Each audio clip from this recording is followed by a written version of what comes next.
Capítulo 13. Um fenômeno social.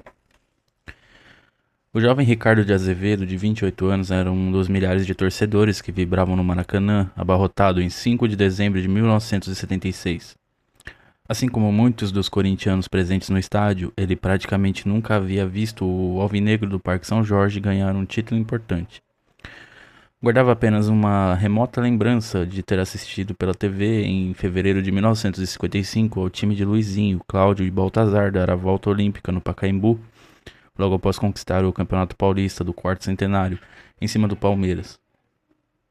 Depois disso vieram 2 décadas de frustrações e gozações dos adversários. Uma das poucas alegrias no período havia sido o fim do tabu sem vitórias contra o Santos em estaduais, em 1968. Ricardo sofria muito com a freguesia e fazia questão de estar no estádio no dia em que ela terminasse. Cada derrota o abalava, mas pôde testemunhar ao vivo os gols de Paulo Borges e Flávio que encerraram a sina. Aos 19 anos, o jovem nunca esqueceria os gritos da Fiel na saída do Pacaembu. 1, 2, 3, o Santos é freguês.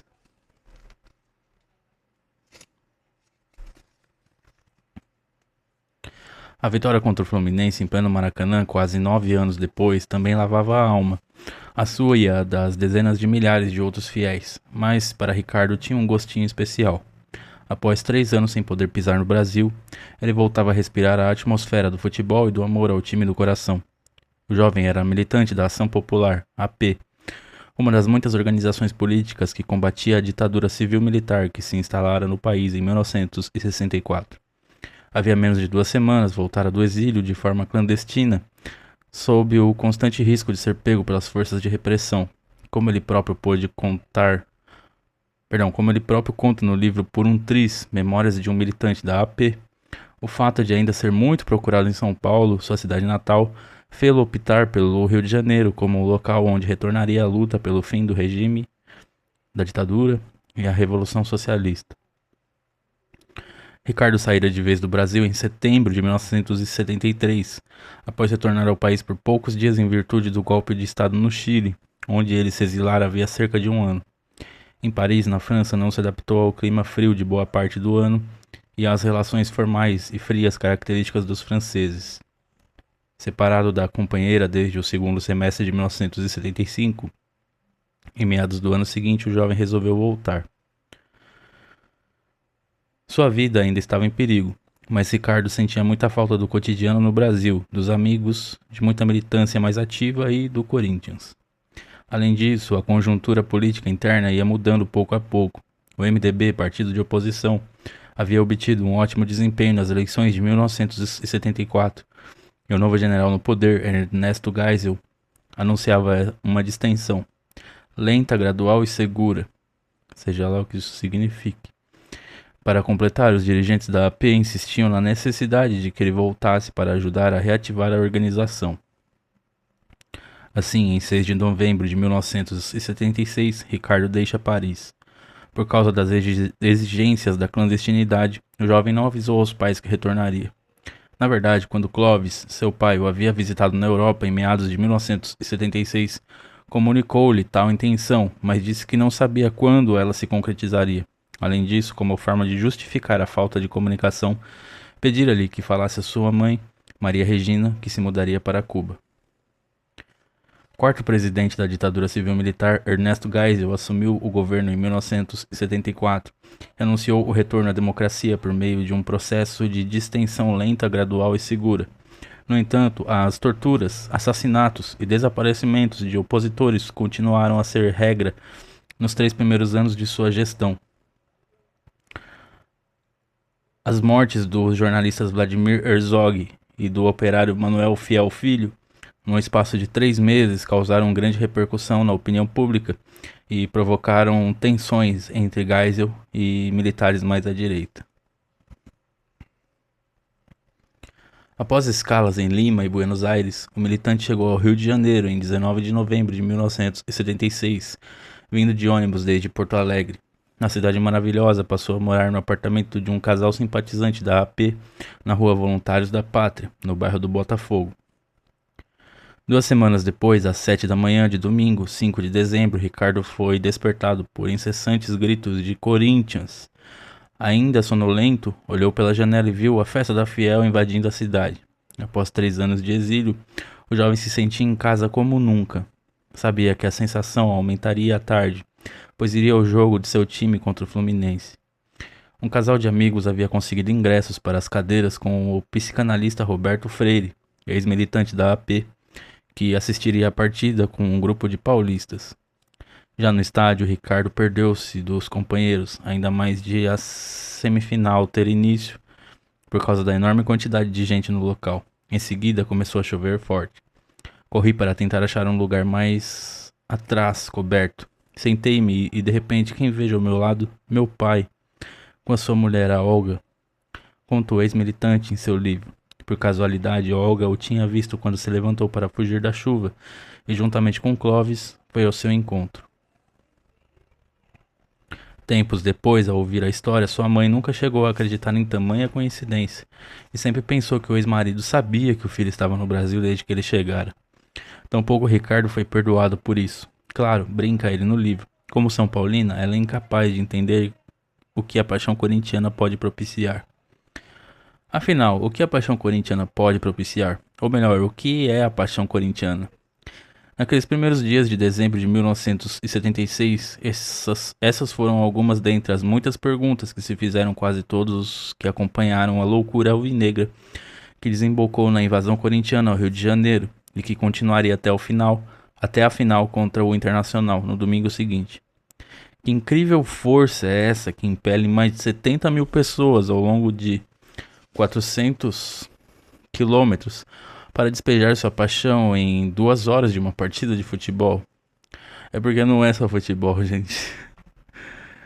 Não é só isso. Pelo menos no Corinthians, não.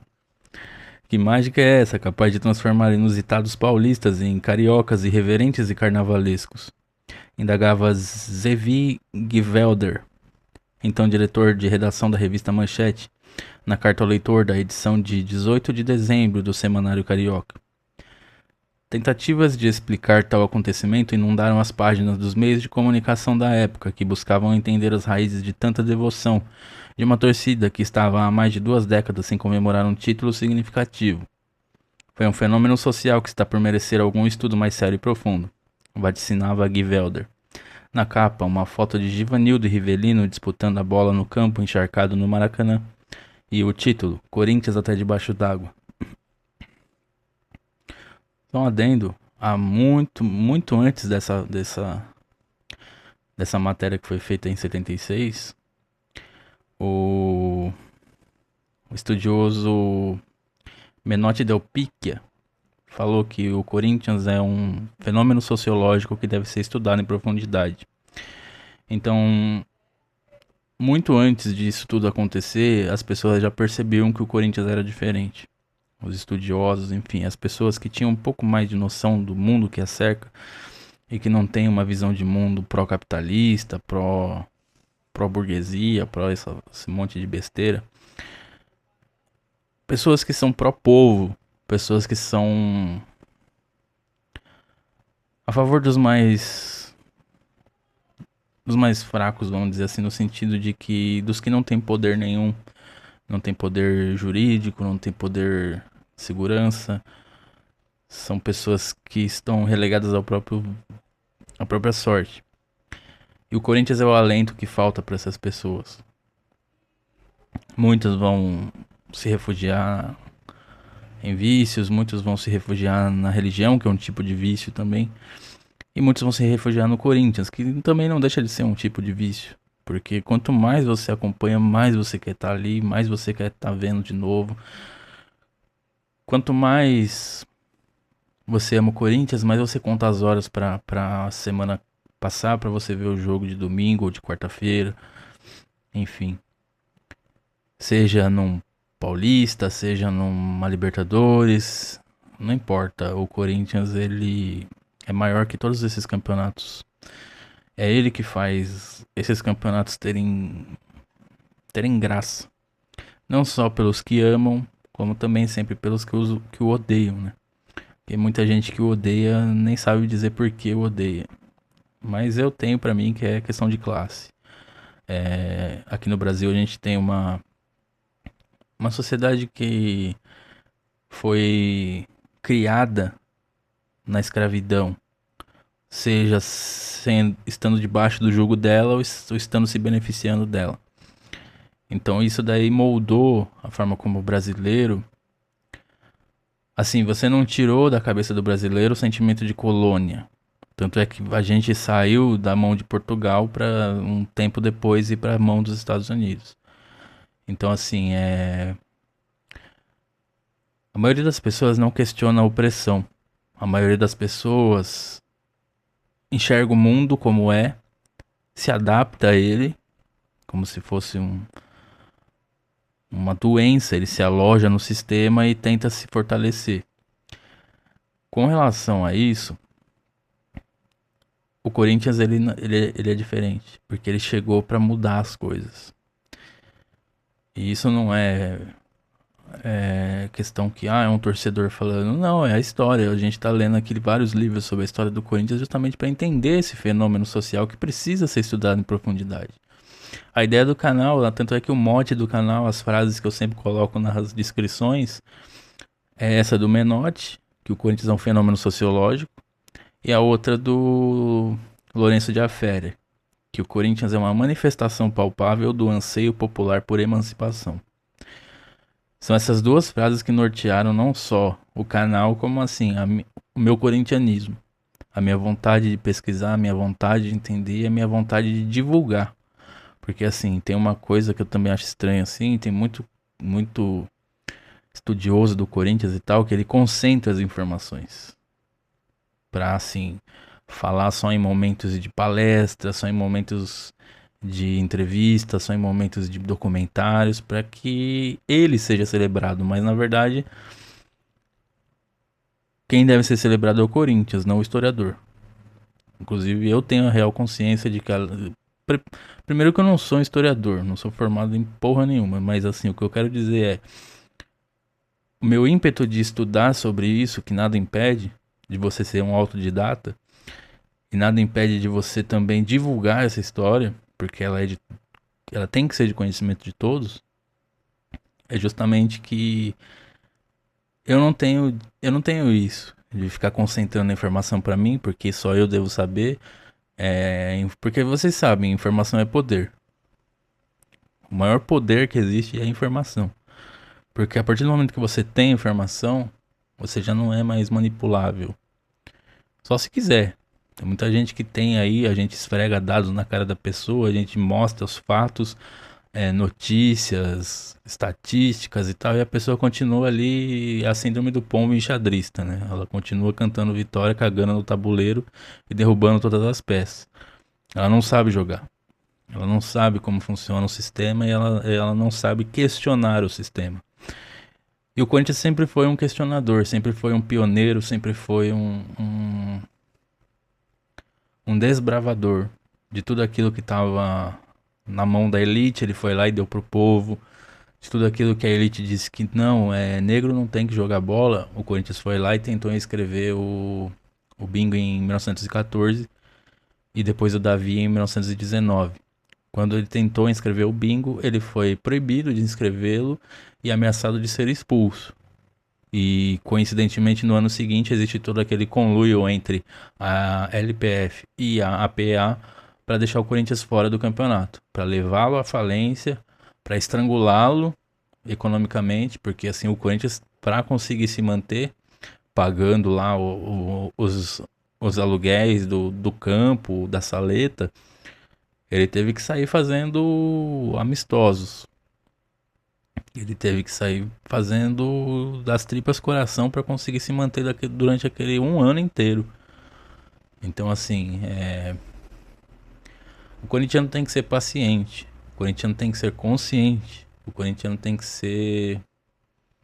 Ele tem que ajudar o time. Ele não tem que ser uma pedra no sapato do time, criticando o time o tempo todo, cobrando um futebol de elite o tempo todo. Assim, a gente torce justamente para que um dia o Corinthians eleve o seu patamar ao ponto de ter uma seleção todos os anos. de renovar uma seleção a cada ano para disputar todos os campeonatos todos os anos. A ideia é essa. Mas enquanto isso não acontece, a gente tem que fazer das tripas coração. Jogar com o coração na ponta da chuteira, apoiar, tudo isso. Tudo isso tá encarnado na história do Corinthians, porque o Corinthians ele é o não só o anseio popular, mas assim, ele foi a ideia que surgiu dentro da torcida antes do time nascer. Então eu acredito que assim, eu nunca vi nenhum time no mundo que tenha sido criado pela sua torcida. Todos os times normalmente é assim, um cara vai lá, tem grana, começa a investir, faz um campo, faz um estádio, contrata caras bons e tal e vai disputando para poder tirar dali o seu lucro. Já o Corinthians não. Por isso que a gente tem que lutar para tirar esse bando de oportunistas que acham que são donos do clube de lá de dentro. Porque assim, o Corinthians não tem dono e isso tanto no imaginário popular, todo mundo sabe disso, mas na realidade ele tem. Todo mundo sabe que ele tem. E aquele grupo político que se instalou lá, que não tem nem sequer uma oposição, é um grupo único. Troca de presidente, mas continua a mesma patota. Por quê? Porque eles se instauraram lá, eles se instalaram lá como um câncer, como uma doença que vai debilitando o time. E é por isso que o Corinthians não disputa tudo todo ano. Porque pela torcida que tem, pelo retorno que a torcida dá, era pra isso acontecer todo ano. Disputar tudo todo ano. E eu nem tô falando de Safiel ainda. A ideia que eu apoio aqui no canal, todo mundo já percebeu, é essa. Eu apoio a Safiel porque eu quero um Corinthians pujante, forte, que consiga bater de frente com os outros clubes que estão despontando aí. Que todo mundo sabe quais são. E mesmo sem esse tipo de poderio econômico, a gente conseguiu vencer o Palmeiras 2 vezes ano passado. E o Flamengo agora na Supercopa. Que são os times a serem batidos hoje. Já foi a época do Corinthians, a década passada foi. Agora sim, a nossa virada de chave começa agora. Por isso que a ideia também do canal é politizar o torcedor para que ele entenda como funciona lá as eleições dentro do clube, como funciona a política, os meandros dessa arte, eu vou chamar de arte entre aspas, porque assim, eu não acho que a forma como a política ela é feita de forma sequer honesta.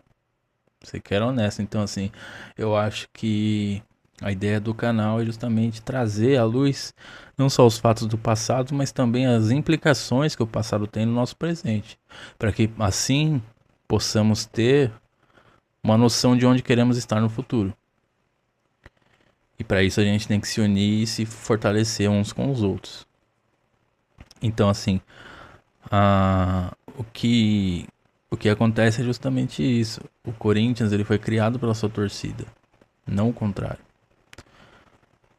A maioria dos times eles têm torcidas acanhadas e fracas justamente porque eles não nascem de um ideal. Eles nascem da vontade de ganhar dinheiro disputando campeonatos. Agora o Corinthians não. O Corinthians nasceu da vontade de dar o futebol ao povo. Tanto é que o futebol só é popular no Brasil por causa do Corinthians. E eu não vou ser também. Eu não vou ignorar também a história de outros clubes, como o Vasco, por exemplo, que é um clube que, apesar de ser o nosso, o nosso eterno vice, ele tem uma história popular também. Mas assim, como tudo que é feito no Rio é feito de certa forma a nublar o que é feito em São Paulo, o pessoal meio que só considera o Vasco e tal, não sei o que, sendo que quando o Vasco conseguiu integrar um negro no campeonato, o Corinthians já tinha tentado e já tinha conseguido, na verdade. Em 1919 ele já tinha conseguido, que integrou o Davi. E tudo isso são conquistas. O Corinthians ele chega num campeonato elitista, num campeonato em que o ingresso dos pobres era negado. Eu digo ingresso assim, não só a questão simbólica do ingresso, mas assim, a questão de você poder estar no mesmo lugar que aquele bando de burguesinho, de riquinho. Porque assim, eu não sei se vocês já perceberam, mas a pessoa que tem um pouco mais de dinheiro num país miserável, que nem o Brasil, ela acha que pode tudo. Ela acha que pode cometer infração de trânsito, ela acha que pode matar cachorro na paulada no meio da praia, que nada vai acontecer. Então, assim, é desse tipo de arbitrariedade que eu falo. E o Corinthians foi lá e peitou tudo isso e desbancou os caras. Então a bronca dos caras é essa. Quando eu digo que o ódio que o pessoal tem é de classe, é porque é. Porque assim, a gente vive num país que sempre esmagou os mais pobres. Sempre esmagou os mais pobres, os pretos, os indígenas, todos eles. E quando você tem um time que catalisa isso, que unifica tudo isso, é até um pouco preocupante para eles. Porque assim, se a gente for analisar, não só ideologicamente, mas assim de forma prática, o Corinthians é a revolução popular no futebol. É a revolução do proletariado no futebol. Porque ele é criado por proletários. O que é o proletário? O proletário é aquele que, diferentemente do burguês, que tem meios de produção e riqueza para fazer o que bem entende, comprar a justiça, fazer o diabo. O pobre não, o pobre só tem a prole dele. Por isso que o nome é proletário, porque ele só tem filhos. O único bem, vamos dizer assim, porque eles enxergam isso como é daí que vem o recurso humano.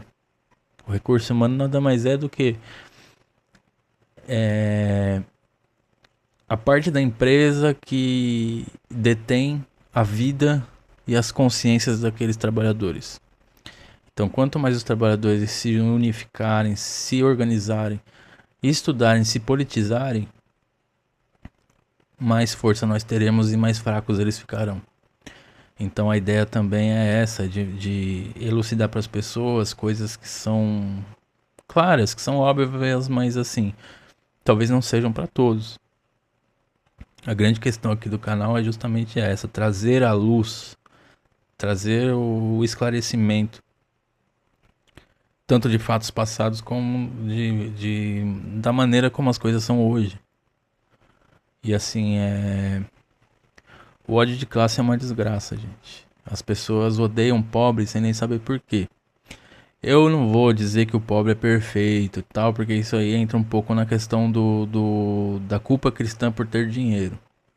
Eu não acho que ter dinheiro é errado. O problema é o que você faz quando tem dinheiro.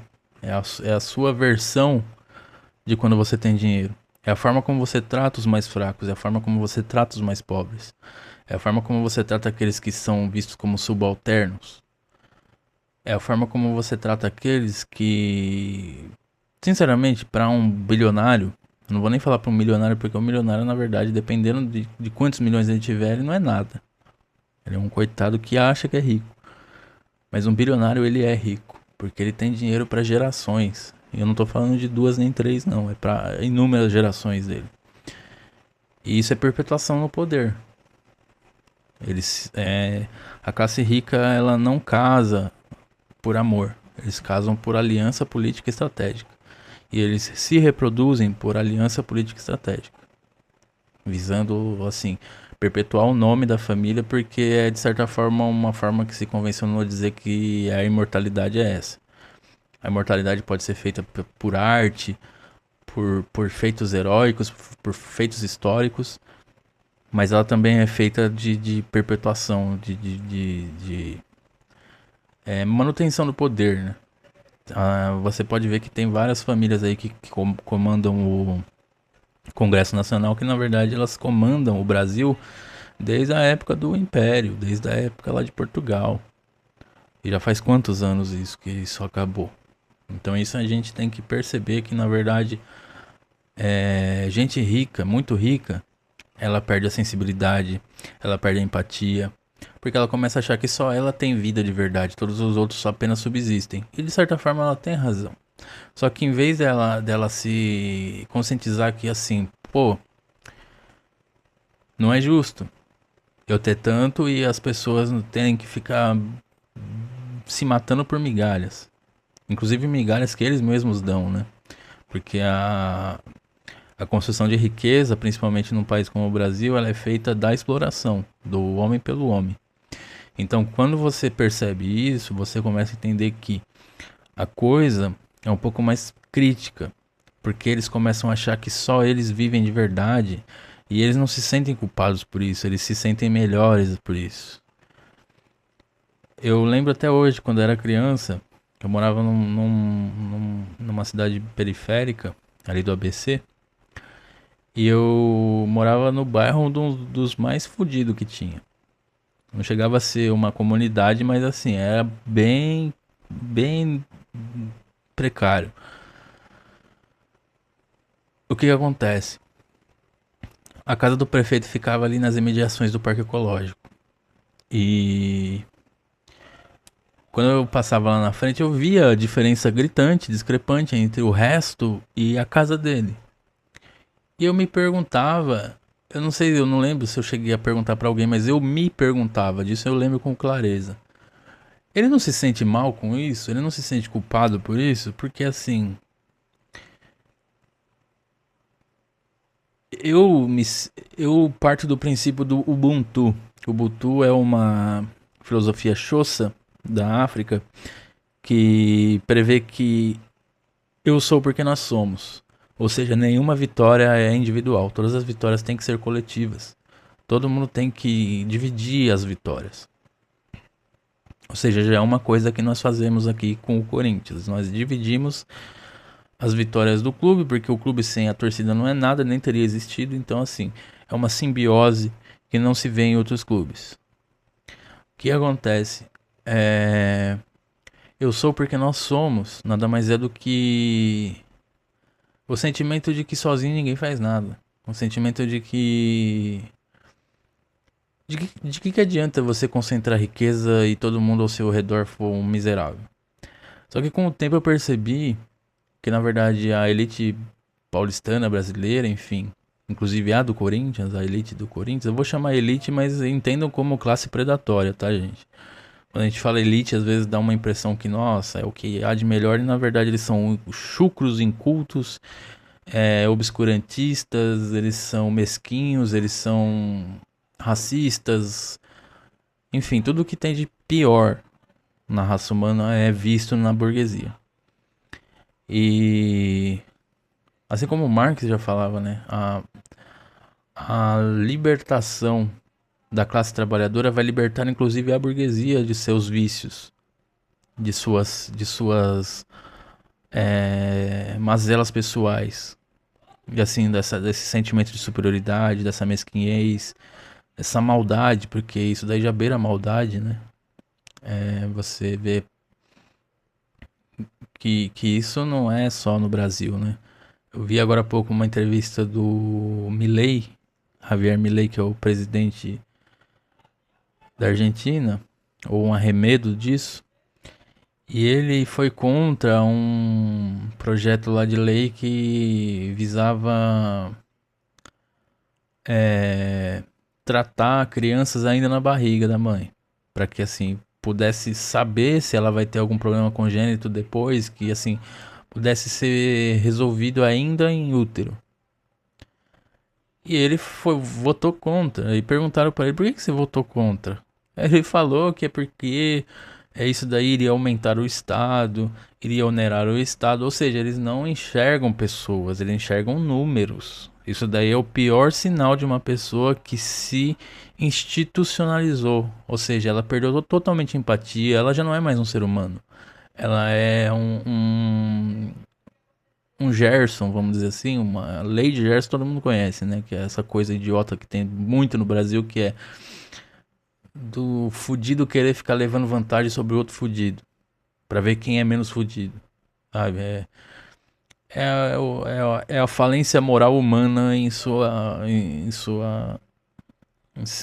ápice, em sua forma bruta, pura, nua, crua. Então aí você vai vendo que na verdade ter dinheiro num sistema que é feito para obtenção de lucro apenas, para concentração de riqueza, para tudo isso que todo mundo sabe que é desumano, desumaniza eles próprios. desumaniza eles próprios. Então isso mostra que, na verdade, uma sociedade livre da opressão vai libertar inclusive os opressores. E os opressores são reféns, eles são cativos disso e nem percebem. Eles estão tão imersos nesse teatrinho de ostentação, de olha como eu sou foda, olha como eu sou melhor que todo mundo, olha como eu sou um semideus e tal, não sei o que. Eles perdem a sensibilidade, eles perdem a moral, a ética, eles perdem tudo. Não resta nada além de dinheiro. Eles, assim como Marx também disse, o capitalismo chegaria num ponto tal em que amaríamos coisas e teríamos pessoas. Usaríamos pessoas. Amaríamos coisas e usaríamos pessoas. Ou seja, é a inversão de todos os valores. Por quê? Porque o nosso sistema capitalista, principalmente na periferia do sistema, nós somos os explorados dos outros países. Ou seja, a exploração não se dá só de homem contra homem, de homem pelo homem, mas também de um país pelo outro. É a lei do mais forte em tudo. Essa coisa primitiva, essa coisa tribal, bárbara, grotesca, que nunca muda. Por quê? Porque nós ainda estamos na pré-história. Marx também dizia isso, nós ainda estamos na pré-história. E somente a libertação da opressão do homem pelo homem vai nos levar à era da luz, à era do esclarecimento de fato, e não apenas o arrobo que tivemos lá na Renascença e no Iluminismo. São coisas que seriam perenes, seriam para sempre. Por quê? Porque já não haveria mais a cobiça, o roubo, o assassinato para obter coisas dos outros, o latrocínio, esse tipo de coisa. Por quê? Porque você já não precisaria mais fiar a sua vida, nortear a sua vida pelas coisas que você tem. Você nortear a sua vida pelas coisas que você tem é o maior sinal de que você morreu, só esqueceu de deitar. Quando ele diz que nós amaríamos coisas e usaríamos pessoas, é o que está acontecendo hoje, e não é de hoje que isso acontece. Na verdade, isso daí já vem num processo lento e gradual há muito tempo, e ele vai fechando o cerco, até chegar ao ponto em que as pessoas hoje se iludem completamente pela aparência, elas se iludem completamente pelo número de seguidores, elas se sentem mais do que as outras por causa que olha o que eu tenho aqui e o que você não tem. É tipo o síndrome do Kiko, entendeu? É ridículo, é ridículo. É ridículo, mas é a verdade. Assim, as pessoas elas trocam toda a sua razão e o sentimento de solidariedade entre humanos pra ficar disputando quem tem mais e quem tem menos, e quem manda em quem e quem não sei o que. Sabe, a gente ainda está vivendo sobre uma escravidão. É que ela teve que ser moldada. Por quê? Por que a escravidão acabou? Por que a gente ainda não tem pessoas sendo chicoteadas no meio da rua? Porque a Inglaterra, quando ela faz ali a sua revolução industrial, ou seja, quando ela começa a substituir escravos por máquinas, ela impõe isso ao resto do mundo. É por isso que o Brasil foi obrigado a acabar com a escravidão. Por quê? Primeiro que a gente não tinha a mesma indústria, a gente não tinha o mesmo maquinário, e a gente ainda ficaria muito tempo se não tivesse sido imposto para nós acabar com isso. Então não foi um ganho ético, não foi uma coisa assim que a princesa Isabel e a coroa portuguesa fez por altruísmo. Não, eles sempre se valeram disso, eles sempre se valeram da força e da brutalidade de Estado para conseguir manter as pessoas na linha. Uma coisa que eu acho bem curioso. Você sabe por que a maconha foi proibida no Brasil? Ela foi proibida lá na época do Império. Ou seja, já é uma contradição. Porque num país em que você podia ter escravos, chicoteá-los e até matá-los, inclusive respaldado pela Bíblia, porque a Bíblia nunca criticou a escravidão, a Bíblia nunca se opôs a isso, ela na verdade estipulou leis para controlar esse sistema. como você vai vender o seu escravo, como você vai poder tratar ele, em quais circunstâncias você vai poder maltratá-lo, em quais circunstâncias você vai poder matá-lo sem punição. É isso. São coisas que nunca combateram a opressão, mas assim, elas vieram para regular a opressão. Para dizer, ó, a opressão pode ser feita dessa e dessa maneira. Mais do que isso, já começa a ser selvagem demais para nós que somos civilizados. E isso daí nunca procedeu. Na verdade, o, o bicho mais primitivo, mais nocivo, sempre foi o europeu. Porque ele vem aqui, ele toma as nossas terras, ele diz que é deles, ele escraviza os indígenas resistem, eles vão lá e arrumam um jeito, traz os negros para cá para serem escravizados. E assim, eles aprenderam como fazer a opressão de uma forma que as pessoas não teriam como se opor a ela. Por isso que a escravidão durou tanto tempo, não só aqui no Brasil, como também nos Estados Unidos, e em outros países das colônias. E aí você vai vendo que, na verdade, o sistema ele é feito justamente para quê? Esvaziar os mais fracos de poder e transferir esse poder todo para os mais fortes. E é por isso que as coisas demoram tanto para acontecer a contento do fim da exploração. E é por isso que a gente ainda está preso nisso ainda hoje. Porque eles perceberam, principalmente com a Revolução Russa em 1917 e a greve geral aqui em São Paulo em 1917 também, que eles precisariam dominar as pessoas não só pela força, mas também pela mente. E aí eles começaram a usar as contradições humanas umas contra as outras, a fornecer benefícios para os caguetas, os capitães do mato, entende? Então assim, eles começaram a perceber que tinha que ser um pouco mais sofisticado. É a brutalidade sofisticada.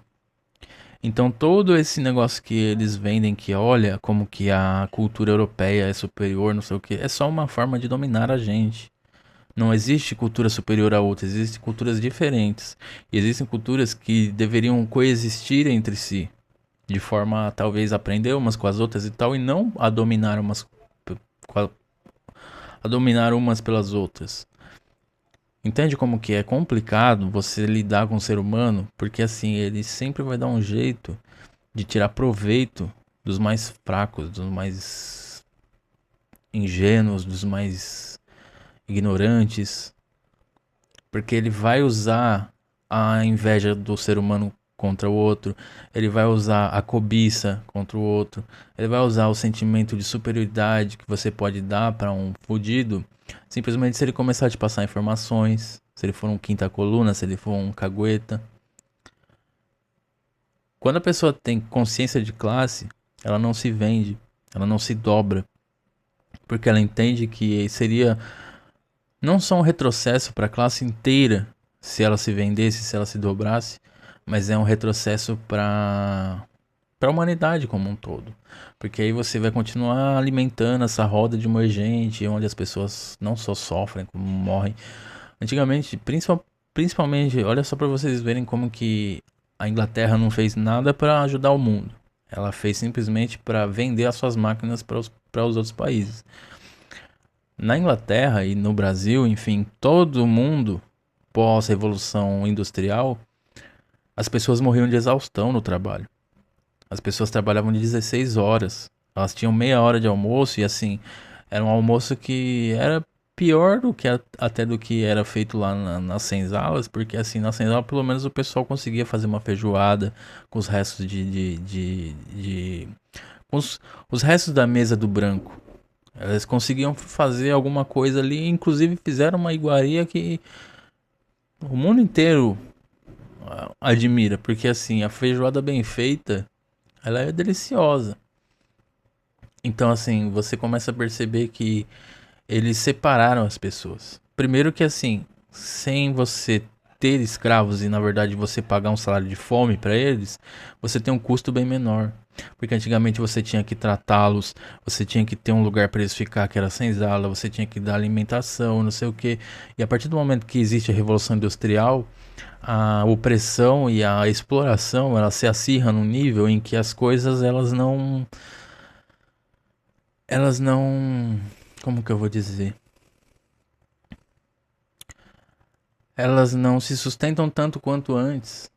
As coisas, na verdade, assim, você tinha um custo maior para ter um escravo do que você ter um funcionário mal remunerado, porque você não tem que dar casa para ele, ele dorme onde ele puder. Você não tem que dar comida para ele, ele traz de casa. É daí que vem a porra da quentinha, a porra da marmita, sabe? Assim, são. Da onde vem também a questão do coletivo. O ônibus ele é uma forma de opressão. Porque ele é uma forma de evocar a memória do navio negreiro e dizer que tá todo mundo ainda no mesmo estágio. A gente ainda está no mesmo estágio, a gente só mudou de aparência. Então, assim, enquanto a gente não se unir contra esse tipo de opressão, contra esse tipo de exploração, a gente vai continuar todo mundo perdendo. Todo mundo perdendo. Por mais que você ache que, nossa, olha, consegui trocar de carro porque eu sou o X9 da firma. E não sei o que, consegui uma promoção porque eu caguetei fulano ali que tava, sei lá, dormindo de exaustão. Sabe? Então, assim, são coisas que a gente começa a perceber que o sistema ele é feito pra oprimir, pra quebrar as pessoas, pra quebrar o espírito das pessoas. Então não se deixe levar, galera. Se unam. Deixem de rivalidades uns com os outros. Deixem disso, porque assim, quanto mais unido a gente tiver, menos força eles terão sobre nós. E a gente tá vendo aí quem são eles. A lista do Epstein, lá nos Estados Unidos, e assim, com ramificações no mundo todo, inclusive no Vaticano, inclusive no Brasil, inclusive em vários locais, ela mostra que o que? O bilionário ele se acha tão especial que ele comete crimes bárbaros e nada acontece. Porque ele tem poder para comprar justiça. Porque nós estamos numa democracia burguesa. E essa democracia burguesa vai defender os interesses da burguesia. A polícia, as forças de segurança estatal, as repartições públicas, a advocacia, a justiça, tudo isso existe simplesmente para assegurar o status quo da burguesia. Não está aqui para ajudar a gente. Houve um tempo em que você conseguia mover processos e se você perdesse por falta de testemunha e tal, você não era punido por isso. Até que eles mudaram a lei. Para que assim, agora tem a lei da sucumbência. Você se perder uma causa, ainda porque você tem a razão na causa, mas assim, mesmo que você não consiga provar ela, porque existe isso, se você pode ter sofrido o diabo, se ninguém tiver ali para te para assinar embaixo que aquilo aconteceu, você perde.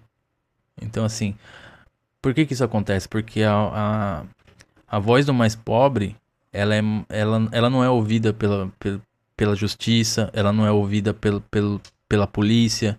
A voz do mais pobre é silenciada dia após dia. Então aí a gente vê que as coisas são como são, não por um acaso do destino, não por uma questão natural. As coisas são como são porque uma pequena parcela da população, com muito poder, mantém o mundo atrasado como está. Mantém as coisas como são. As coisas não são como são por um acaso do destino, por um erro cósmico. Não é porque Deus quer assim. Na verdade, Deus é uma criação dessa mesma burguesia que vem passando e sendo reformulada, vem sendo lapidada com o tempo até chegar aqui nos dias de hoje, em que a gente tem um sistema completamente injusto, mas Deus é bom, sabe? Então, assim, pô, não basta só as doenças, não basta só as mazelas sociais, não basta só a limitação humana como um todo. Existe a opressão do homem pelo homem. E isso não tem nenhum lugar na Bíblia que condena isso. Por quê? Porque quem criou esse livro se valeu dele para conseguir manter a opressão como está. E aí a gente vai vendo que na verdade as coisas não são como são, elas estão como estão porque alguém paga para isso ser assim. Quanto mais a gente tiver essa noção, quanto mais a gente tiver essa consciência de que existe uma casta super privilegiada, mantendo o mundo na escuridão, na obscuridade, na mazela, na desgraça, na fome, A fome existe, a gente tá em 2026. 2026. E as pessoas não encontraram nenhum método para conseguir acabar com a fome. Mas aí que tá, métodos existem. Quando João Goulart tentou fazer uma reforma urbana e agrária no Brasil para ter não só moradia para todos, mas também terra para o pessoal poder plantar e colher e vender, para alimentar o mercado interno, para acabar com a fome no Brasil, os Estados Unidos mandaram a frota do Caribe para fazer pressão ali entre Santos e Rio de Janeiro para bombardear ali se fosse preciso. Por quê? Porque na mente deturpada de um norte-americano, a força é a única lei que existe. Não existe empatia, não existe solidariedade, não existe um projeto de mundo. Existe um projeto de poder de um país sobre todos os outros. E aí a gente vai vendo que na verdade as coisas estão estagnadas, paradas no tempo, porque os mais fortes querem assim. Porque toda vez que alguém tentou fazer uma mudança radical e uma mudança de mundo mesmo, de vida, para todo mundo ter uma vida plena, para todo mundo ter pelo menos o acesso ao básico, eles não querem. Aí você vê que lá é um país que, assim, fora toda a questão de eles não terem um sistema de saúde público, o racismo lá é praticamente liberado. Porque, assim, o racismo foi criado lá. A supremacia branca foi criada lá. Não que na Europa não tivesse, mas ela vem para os Estados Unidos para comandar todas as Américas de forma que todos os países sul-americanos são vassalos dos Estados Unidos. Daí que vem a doutrina Monroe e hoje a doutrina Donroe, que é o quê? América para os americanos. Quem são os americanos para eles? Eles mesmos. Não somos nós que somos sul-americanos, não é o pessoal lá da América Central, não é o mexicano, não é sequer o canadense. Ali, se eles pudessem invadir ali pelo menos México e Canadá, eles fariam. Eles só não fazem isso porque, sei lá, talvez eles não tenham necessidade ainda. Mas se o cara tá querendo invadir a Groenlândia, que é um pedaço de gelo, enfim, tem recursos minerais lá, né? Então existe isso também. Mas assim, eles agem como se fossem superiores culturalmente, eles agem como se fossem superiores racialmente. E assim, lá o negro não podia entrar no mesmo bar que o branco. Se um negro quisesse usar um banheiro para brancos, assim, eles não tinham nem banheiro para negros. Se ele quisesse usar o banheiro num estabelecimento, já aconteceu do cara dar um tiro no cara só porque ele precisava ir no banheiro. E era negro. Entende? Então, assim, você vir com esse papinho hoje de que nós estamos preocupados com a democracia na Venezuela, não sei o que, em qualquer outro país do mundo, me dá nojo, porque assim, tem gente que acredita. Tem gente que acredita. Você tem que ser muito simplório, muito colonizado pra acreditar num negócio desse. Sabe? Um pouquinho de leitura, de mundo, de história, sabe? Pra entender as coisas antes de sair comentando. Sabe? É o mínimo. É o mínimo. É o mínimo que se espera de um ser humano adulto. Sabe? Mas hoje não. O pessoal comenta na emoção. Ele não gosta da esquerda, então ele vai lá e vai apoiar tudo que o Donald Trump fizer. Inclusive, as coisas que estão sendo trazidas à tona aí, abuso de criança, enfim, canibalismo, sabe? Tipo, por quê? Porque eles se acham superiores ao ponto de que nós não somos seres humanos para eles. Só eles são gente. E assim, quem definiu isso? Só porque vocês têm dinheiro? Tipo, por isso que eu falo. A concentração de riqueza é uma doença psíquica que vai acometendo as pessoas, porque assim, elas não conseguem nem sequer viver a vida delas, elas só conseguem acumular, acumular, acumular, acumular. É só você ver um senhor feudal na Idade Média, ele tinha uma qualidade de vida bem melhor que a desses caras, sinceramente, por mais que não tinha tecnologia, por mais que eles cagavam no buraco, ele conseguia desfrutar da riqueza dele. Esses de hoje não, porque eles estão numa disputa tão frenética, tão louca entre eles mesmos, que eles não conseguem aproveitar o dinheiro deles. Eles estão sempre trabalhando, trabalhando, trabalhando, trabalhando e assim. mais os patriarcas, né? Porque os herdeiros normalmente não dão sequência, né? Mas assim, o que eu quero dizer com tudo isso é a história do mundo, a história do Brasil, a história do Corinthians, tudo isso está interligado. Por quê? Porque é sempre uma questão de luta contra a opressão, luta contra a classe superior, luta contra aqueles que acham que têm mais direitos do que os outros.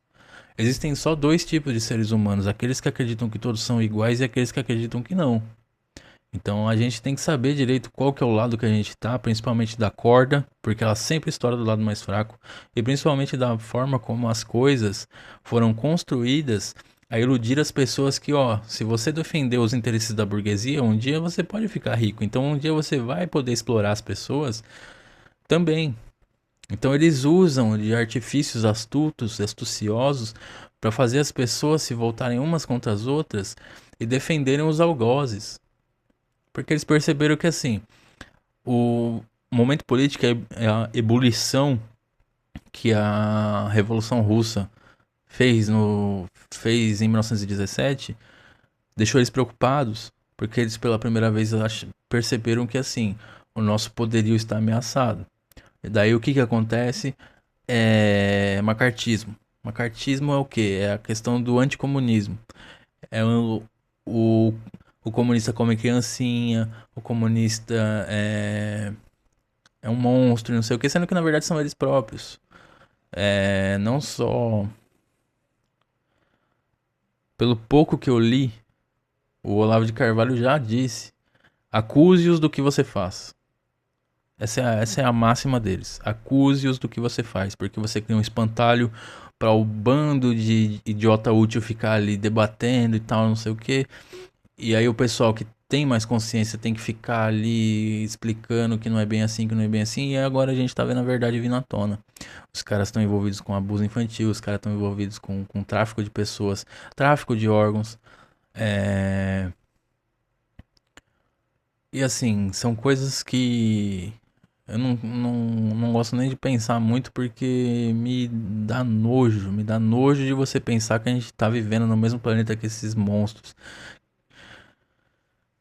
Sabe, é complicado. E daí a gente volta na questão do poder. O poder vicia, o poder corrompe, o poder destrói a psique da pessoa, a humanidade da pessoa e todos os elos que ela tem com os outros seres humanos. Porque ela começa a ver os outros simplesmente como peças na mão deles, simplesmente como meios para atingir um fim, simplesmente como números. Somos números na mão desse pessoal. Quem nunca, quem nunca sofreu um acidente de trabalho numa empresa, talvez não entenda isso, mas quem já sofreu sabe.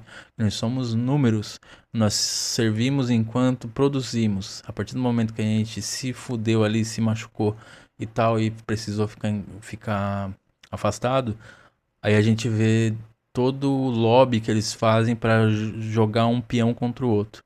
Ou seja, eles pegam. Eles jogam os fudidos contra os fudidos. É a batalha dos fudidos. É quem se fode menos. Eu acho assim que é deprimente, é deplorável um ser humano se resignar a isso. Enfim, são coisas que a gente vê que tão cedo não vão mudar, porque as pessoas elas estão sempre preocupadas com o seu interesse imediato. Elas não estão preocupadas com o todo. Elas não se preocupam em ajudar umas às outras enquanto elas não conseguem se emancipar, não conseguem se defender. Elas estão sempre preocupadas só em si mesmas. E um ser humano que só pensa em si mesmo, ele é um ser humano? Ou ele é um bicho com um bicho bípede? Eu acho que assim, a pessoa que só pensa em si própria, só consegue ver o bem de si própria, e assim, quando não ajuda os outros, ela ainda vai lá e atrapalha, porque normalmente o ser humano mesquinho, ele usa da sua influência para prejudicar uns aos outros. E aí a gente vai vendo que, na verdade, esse é um ciclo que é alimentado, por quê? Porque é a forma como a burguesia pensa. Não se enganem, não existe senso comum. O senso comum são as ideias da burguesia propagadas ano após ano, dia após dia, século após século. Nós temos veículos de comunicação que não estão informando a gente, eles estão doutrinando a gente. Eles não estão mostrando pra gente a verdade de nada. Eles mostram aquilo que é interessante pra eles. Quem já assistiu Cidadão Kane, assistam. Quem não assistiu, assista, porque aí vocês vão começar a entender como que as coisas funcionam. E também um outro filme que toca um pouco nesse assunto, assiste o filme do Enzo Ferrari. Aí vocês vão ver por que, que a mídia tem os seus preferidos e por que, que ela bate em alguns outros. Vamos voltar aqui. A edição da revista Veja de 15 de dezembro também dava como principal destaque o evento que havia surpreendido o país inteiro. A manchete Futebol e Paixão unia duas palavras que, no caso da torcida corintiana, pareciam ser indissociáveis. Alguns pesquisadores do comportamento humano, solenemente debruçados sobre esse estranho fenômeno chamado Corinthians, arriscaram-se até mesmo a sugerir que se está adiante de um mero exemplo de masoquismo coletivo. Outros falam, ao contrário, em consolo, compensação para desgraças ainda mais cruéis da vida. E há quem veja inclusive interferências do sobrenatural. Especulava a carta ao leitor do Semanário Paulistano. A longa reportagem de Antônio Carlos Guida e Francisco Malfitani, com o texto final de Antônio Carlos Augusto, relatava a comoção que havia antecedido a partida no Maracanã e a da final do Beira-Rio, e buscava alguma luz nas análises de jornalistas esportivos, antropólogos e psicólogos. Essa paixão pelo Corinthians tem um caráter místico e religioso que não dá para explicar. Não tem nada a ver com qualquer outra torcida, que é a maior demonstração de amor social que eu vi até hoje, diz o psicólogo corintiano Paulo Gaudêncio. Uma das hipóteses que ele levantava era de que o comportamento da fiel se devia ao fato de ela ver a si mesma no Corinthians. A vitória do clube hoje é a vitória do oprimido, a vitória do povo. Talvez por isso a invasão corintiana ao Rio de Janeiro teria chamado a atenção até mesmo do jornal Movimento, publicação de resistência à ditadura que raramente tratava de futebol. Em sua edição de 13 de dezembro, a matéria de capa, escrita por Murilo Carvalho e Márcio Bueno, intercalava narrações sobre a origem do clube do Parque São Jorge e a procissão alvinegra à Cidade Maravilhosa. Fundada por um grupo de operários das oficinas da Estrada de Ferro São Paulo Railway, a história do Corinthians é quase sempre a história de sua torcida, combativa, apaixonada, fiel, diz a introdução. Na verdade existe um certo... como que é o nome? Fugiu a palavra. Não é um consenso isso aqui, tá, gente? Na verdade, publicações dos anos 70 traziam essa informação que eram funcionários da São Paulo Railway. Segundo Lourenço de Aféria, que é um pouco posterior, dos anos 90, ele escreveu o livro Coração Corintiano, que inclusive tem aí no canal, tem a playlist completa com todos os capítulos, um livro maravilhoso, é a Bíblia do Corinthians, vamos dizer assim. Ele traz a informação de que, na verdade, só dois fundadores eram da São Paulo Railway. Tinha ali trabalhadores braçais, tinha alfaiate, tinha sapateiro, tinha carroceiro, né? Daí que vem o Clube do Carroceiro, o Clube dos Carroceiros, que era a forma como a nossa queridinha imprensa paulistana tratava a gente, enquanto chamava o paulistano de nossos moços. Aí a gente já vê como que as coisas são, né? A luta de classes é isso, gente. Quem tem dinheiro manda e quem não tem leva porrada. Em editorial de 12 de dezembro, o Estado de São Paulo estabelecia uma comparação com exemplos de fanatismos religiosos. Muita coisa poderia ser entendida pelos mesmos critérios que, embora falíveis, servem para iluminar um pouco o fenômeno da arregimentação de multidões entusiastas, ou seja, fanáticas, em torno de um mito qualquer. Pensemos, por exemplo, nos movimentos milenaristas, nas ocorrências de origem messiânica em Canudos. Já a Folha de São Paulo dedicou 2 suplementos especiais ao time do Parque São Jorge e sua torcida. Um em 5 de dezembro, outro no domingo seguinte. Só um adendo para quem não está por dentro, Canudos foi uma cidade lá no Nordeste brasileiro, ou Norte, não vou lembrar com precisão aonde era, mas assim, tem a ver com o Antônio do Patrocínio. Ele era um beato, né? Ele era um cara que era um místico, era vamos dizer assim, uma espécie de profeta do povo. E ele foi gerando ali na cidade uma espécie de resistência à opressão da coroa portuguesa. E o que a coroa fez? Mandou o exército lá, matou todo mundo e vida que segue. Então aí a gente vê que qualquer tipo de movimento que destoie um pouco da obediência cega ao sistema, ele é punido das piores formas. Não teria como fazer isso com um time de futebol, é verdade. Apesar que já teve relatos, né, do Start FC, que era um misto do Lokomotiv de Moscou. E se eu não me engano, do outro que eu não me lembro. Puta que pariu. Enfim, eram dois times lá de Moscou. Eram times que tinham bastantes comunistas. E durante a ocupação nazista, o time da Gestapo queria jogar com eles. Por quê? Porque futebol é política, tá, gente? Não se enganem.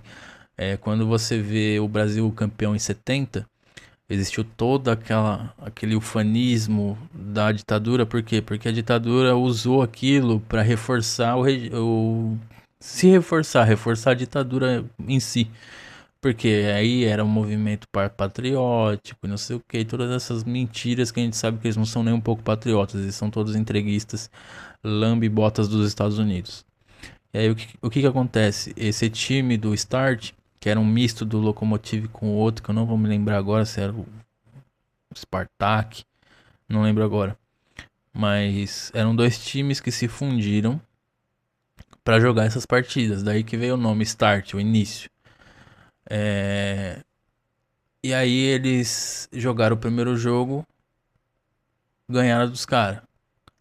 Aí os caras chegou e falou, ó, a gente vai fazer o seguinte, vocês ganharam da gente? Não era pra vocês ganharem da gente, era pra vocês perder. O que acontece? A gente vai fazer um novo jogo e aí vocês vão ter que perder na marra. Se não perder, vocês vão morrer. Os caras foi lá e ganhou de goleada. Isso é o orgulho comunista, entendeu? De você combater o nazismo até no futebol. E aí o que aconteceu? Os caras foram lá e fuzilou todo mundo. Então assim, não é porque não aconteceu no Brasil que não possa acontecer. Então assim, isso já aconteceu no mundo. E os caras hoje têm estátuas e tal lá em Moscou. Não vou me lembrar se era em Moscou mesmo, mas assim, é por ali, entendeu? Faz tempo que eu li essa história, mas assim, alguns fatos me marcaram que foi justamente esse. Eles não se dobraram. Eles não se deixaram vencer. Eles sabiam que eles iam morrer. Eles não ganharam o jogo pensando, se pá, os caras vai tomar uma breja com nós depois ali, vai ficar tudo por isso mesmo. Não, eles eram nazistas. Eles iam matar todo mundo. Então, assim, futebol também é uma forma de mostrar superioridade. Entenda uma coisa, pessoal. Existe o hard power. Hard power é o poder duro, o poder sólido, vamos dizer assim, que é o poder da força bruta. E existe o soft power, que é o cinema, a música, tudo aquilo que você mostra para os outros que olha como é a minha cultura superior e tal. E o futebol ele tá inserido nesse soft power. Porque assim, ele não é uma questão de força bruta, ele não é uma questão de guerra. Ele é uma questão de guerra cultural. E aí o que aconteceu? Os caras usaram. Eles sabem disso, eles não são toscos, eles são nazistas, mas não são burros. Burro é o bolsonarista médio, que assim, ele acha que é nazista também, mas a ascendência genealógica dele não permite. Ele nem imagina isso. É tão estúpido que ele acha que vai ser aceito. Tanto na Alemanha nazista quanto nos Estados Unidos nazista, né? Porque o que nós temos hoje lá nos Estados Unidos é uma Gestapo do Trump. E aí aconteceu isso, entendeu? Então assim, toda vez que o sistema vê que tem alguém ali arregimentando uma multidão, ainda que ela seja pequena, eles ficam cabreiros, porque assim, eles não gostam de união. Eles gostam de dividir para conquistar. Dividir para conquistar. Lembrem disso, lembrem disso.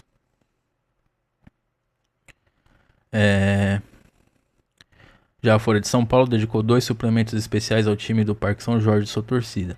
Um em 5 de dezembro, outro no domingo seguinte. Com 12 páginas, o primeiro era intitulado O Povo no seu grande dia e trazia no topo da sua capa uma definição de corintianismo uma definição de corintianismo do então cardeal arcebispo de São Paulo, Dom Paulo Evaristo Arnes. Ser corintiano significa viver com o povo, amar São Paulo e continuar em pé quando todos vacilam. Nas páginas interiores, além do texto do religioso, o especial contava com análises e crônicas do também corintiano Lourenço de Aféria, que a glória eu tenha, meu querido. Dos palmeirenses Joelmir Betting e Mino Carta. Ah, vocês também, né? Joelmir Betting e Mino Carta também, que a glória os tenha, porque pelo menos vocês tiveram uma atuação progressista na vida de vocês, mesmo tendo posses e tendo cultura, recursos e tal, que muitas vezes poderiam ter se desviado, né? Inclusive um abraço aí ao Mauro Betting, se ele um dia ver esse canal, seria muito legal, porque eu gosto bastante dele. Apesar que nem sempre ele acerta, né? Mas enfim, ele perto do Juquinha, ele é um corintiano bem melhor que o Juquinha. O Juquinha é um palmeirense de merda. Não existe nada tão brasileiro, tão típico quanto a fé corintiana, diziam Joelmir Betting e Mino Carta. Dizia o jornalista ítalo-brasileiro e do santista Eduardo Suplicy, que analisava os efeitos das vitórias do Corinthians na economia e nas mobilizações populares. Pra vocês verem o tamanho desse time, mano. E a popularidade dele entre a classe trabalhadora, que é a classe de verdade. Todas as outras são assim, a classe média querendo imitar a classe rica e a classe rica querendo imitar os deuses, né? Em todos os seus vícios e depravações também. O suplemento publicava ainda, entre outros textos, uma crônica do dramaturgo Plínio Marcos, torcedor ilustre do Jabaquara de Santos. Este ano é do Corinthians. E se não for, qualquer corintiano terá forças para esperar mais 22 anos ou até a vida toda por um título, sem esmorecer. A glória do corintiano é ser corintiano. Entendam isso, pessoal. Pelo amor de Deus, isso daqui é o beabá do corintianismo, tá, gente? A gente não liga tanto pro título, não. A gente tem que ganhar? A gente tem que ganhar. Mas assim, se a gente não ganha, a gente aplaude. A gente admite que pelo menos tentou. Já outros times aí jogam pipoca no estádio. Diz que é uma vergonha, time sem vergonha. Enfim, a gente diz que nunca vai abandonar.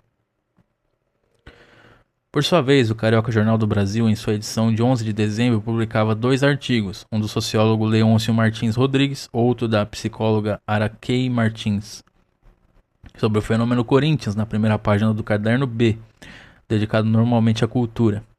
Em 13 de dezembro, repetia a dose com análises do sociólogo Sérgio Miceli e Bolívar Lamonier. Se o Corinthians amedronta, se o Corinthians suscita discursos de desprezo e exorcismo da massa, e reaviva o horror de certos grupos pelas manifestações populares, enfim, se o Corinthians constitui hoje um desafio à compreensão ininteligível aos não corintianos, aos não paulistas, aos que estão fora do povo, é porque o Corinthians tornou-se um produto social à imagem e semelhança de suas bases sociais. Escrevia Miceli no artigo Os que sabem muito bem que estão embaixo. Nossa, que título maravilhoso. Os que sabem muito bem que estão embaixo. É consciência de classe, tá, gente? Quem nasceu embaixo dificilmente vai ir pra cima, tá? Só se ganhar na mega da virada sozinho. Isso se ninguém te matar pra pegar o dinheiro, né?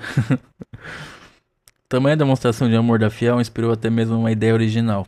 Em 8 de dezembro, o então diretor do Museu de Arte de São Paulo, MASP, Pietro Maria Bardi, anunciou que o local abrigaria no futuro uma mostra dedicada ao Corinthians.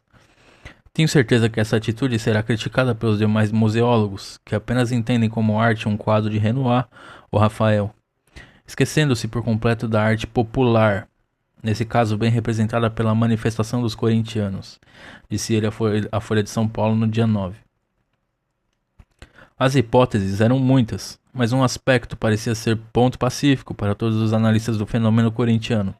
Suas raízes encontravam-se nas características marcadamente populares do Clube do Parque São Jorge, fundado em 1910 por um grupo de operários do bairro proletário do Bom Retiro, e que, ao longo das décadas posteriores, havia angariado uma massa de seguidores que, em sua grande maioria, o faziam por se identificarem plenamente com tal perfil.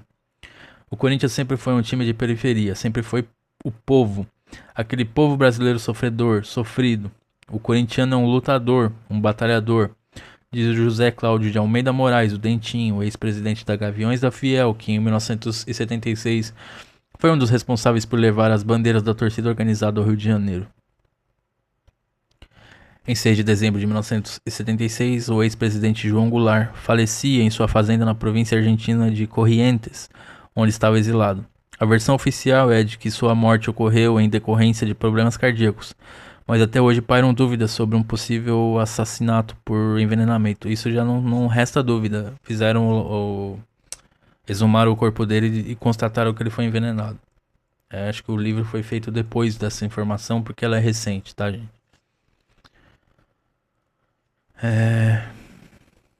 O historiador Plínio Labriola... Sempre me enrosco. O historiador Plínio Labriola Negreiros, inclusive um abraço, Plínio, faz uma relação direta entre as origens do time do povo e a invasão corintiana na Cidade Maravilhosa. Em breve eu vou ler aqui dissertações dele que são maravilhosas, tá, gente? Se inscreve aí pra não perder nada, tá bom? Em 1910, o Corinthians é produto de uma cidade que exclui. A cidade em que o futebol é para as elites, não para um time popular. Não é para o time do Bom Retiro, é para o paulistano, o Mackenzie. Em 1976, essa cidade continua excluindo. E tal exclusão está associada a outros elementos, como a falta de participação política e social. A exclusão está dada de novo em 76. São Paulo e a sociedade brasileira continuavam espaços de exclusão, como continuam até hoje, e de novo há uma resposta a isso. É isso, o Corinthians é uma resposta popular a toda a opressão de Estado, né? Segundo ele, ainda que obviamente sem conotação política alguma, as dezenas de milhares de corintianos que tomaram o Rio de Janeiro, além de outras dezenas ou centenas de milhares que se envolveram no clima de euforia vivido em São Paulo durante os dias anteriores, a 5 de dezembro, de certa forma subverteram a ordem vigente na época. Embora muitos políticos ligados ao poder, como o governador paulista Paulo Egídio Martins, tenham tentado capitalizar a comoção em benefício próprio. É isso também, pessoal. A gente tem que entender quando tem algum oportunista querendo se aproveitar da imagem do Corinthians. Eu digo isso porque tem ex-jogador fazendo isso. É Neto, é Vampeta. Deixa eu ver quem mais.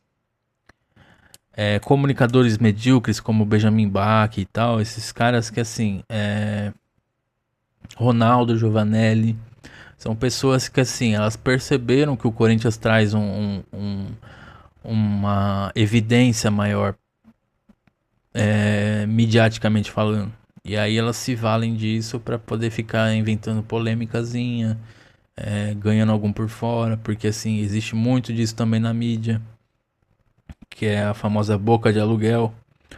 E aí a gente vai vendo que na verdade não é só os políticos, nem só os coronéis lá do Parque São Jorge. Tem uma série de pessoas que usam o Corinthians pra enriquecer. Isso é errado? Acho que não. O errado é a forma como você faz. Se você faz isso enganando os outros, que nem o Samir Carvalho, e eu falo mesmo porque eu não gosto desse cara, ele fica enganando as pessoas. Eu acho que assim, que é o famoso cafezeiro, tá? Pra quem não se ligou o nome da pessoa. Eu acho que você falar de Corinthians é razão de vida de muita gente. É a minha razão de ser. Eu só tô vivo até hoje por causa dele. A questão é, eu não tô enganando vocês. Eu tô trazendo aqui a história. Eu inclusive comecei o canal trazendo livros aqui justamente para não ficar no achismo.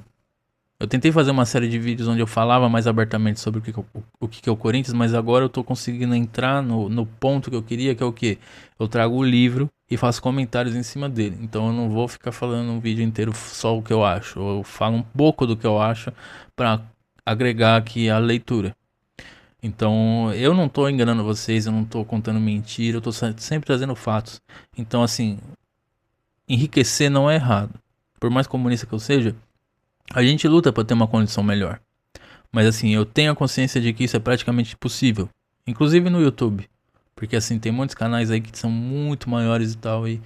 E assim, é meio difícil de chegar lá. Mas o problema não é você ganhar dinheiro. O problema é a forma, se ela é uma forma correta ou não. Se ela é uma forma lícita ou não.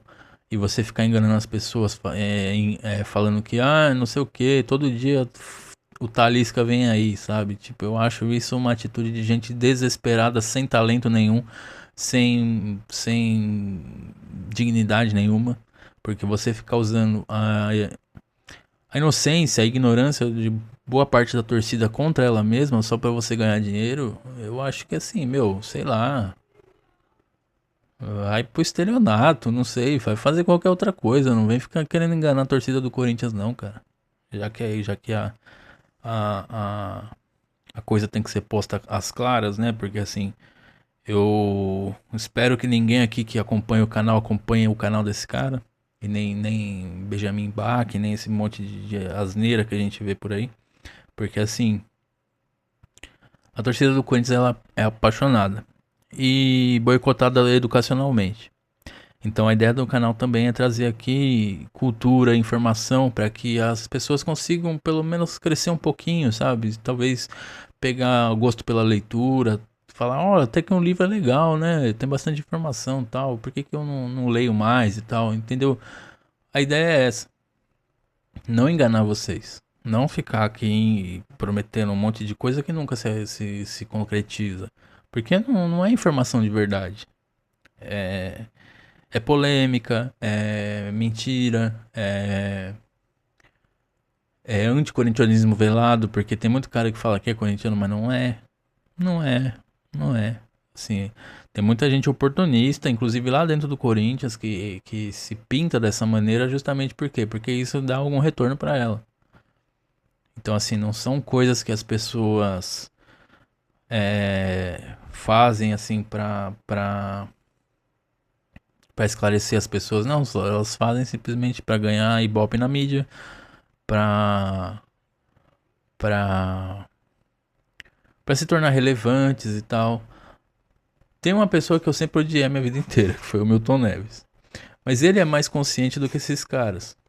Porque ele sabe que o Corinthians ele é uma máquina, ou ele sabe que o Corinthians ele é diferenciado. A única coisa que ele fazia antes era o quê? Ele usava isso pra polemizar. Eu sempre fui contra ele, eu sempre odiei ele.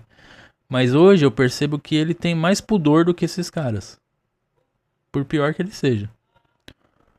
Por quê? Porque ele tem uma noção, ele sabe do que ele tá falando ali, que assim, tem vídeo dele falando sobre isso, que ele fala que o Corinthians é o rival de todo mundo, porque sem o Corinthians o campeonato morre, o campeonato não tem graça.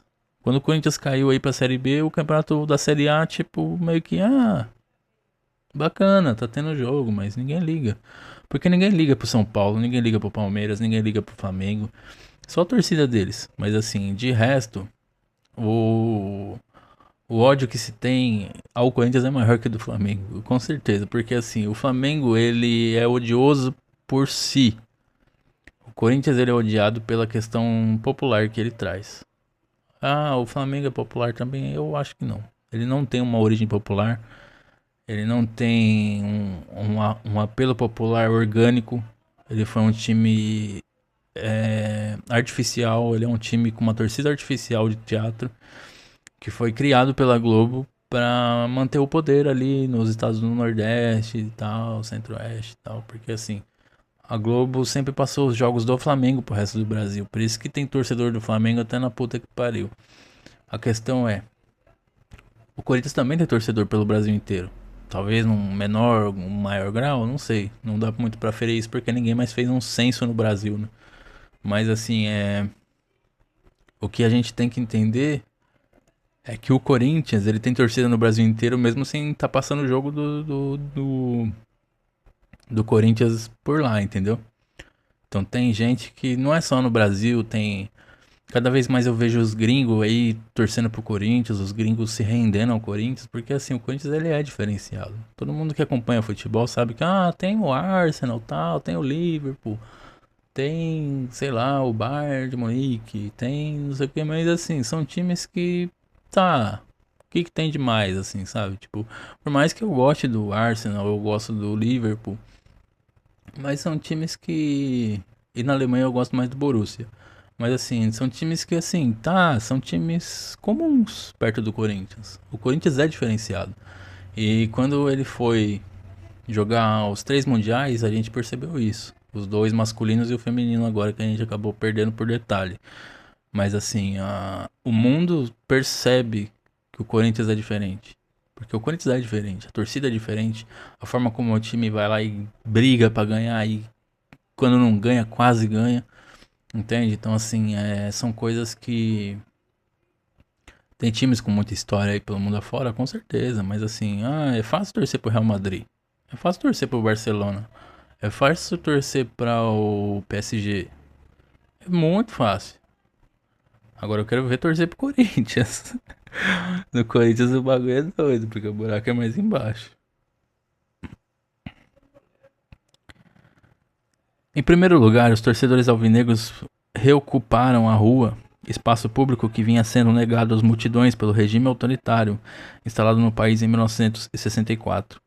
Sem qualquer preocupação com o destino da ditadura militar, cada corintiano fez das ruas seu espaço de prazer e alegria. Escreveu Negreiros no artigo A Cidade Excludente e o Clube do Povo, publicado no segundo semestre de 2010 na Revista de História da Universidade de São Paulo, a USP.